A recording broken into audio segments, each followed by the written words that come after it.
I will make 3 to 4 key points summarizing the findings in this statement, and then provide more details on the latest economic developments, the outlook of the economy, risks, and provide some policy recommendations. The main points. IMF staff expects a modest recovery with low inflation and continued weak fiscal and external positions. Gross domestic product growth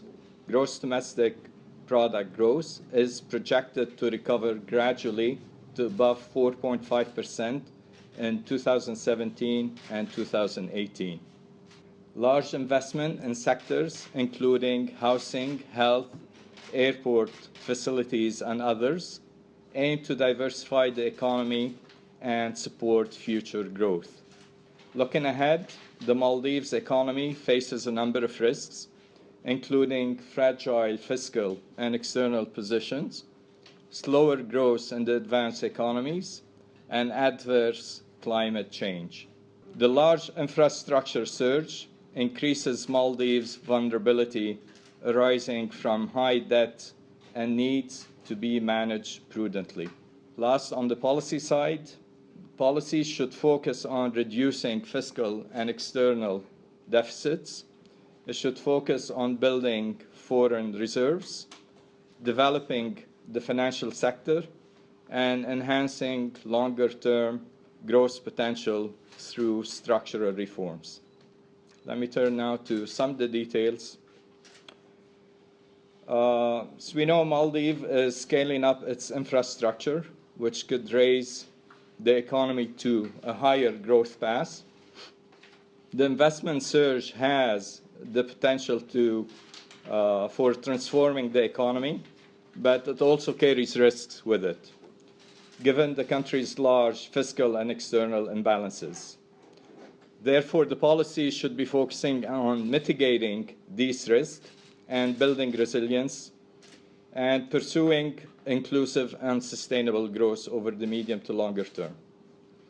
So in the near term, we expect a modest growth recovery with low inflation and continued fragile fiscal and external positions.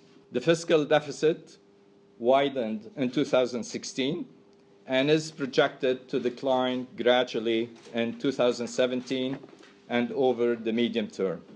On the external side, the current account deficit is expected to increase significantly due to the infrastructure ramp-up and higher material imports.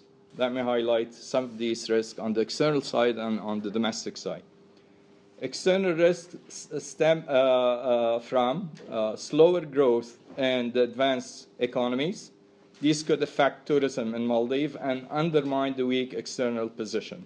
On the domestic side, the large infrastructure scale-up in the greater Malay region has the potential to consolidate population in a widely dispersed island economy. However, this surge increases Maldives' vulnerability arising from high public and external debt, and it needs to be managed prudently. And I should focus on reducing the large fiscal and external deficits.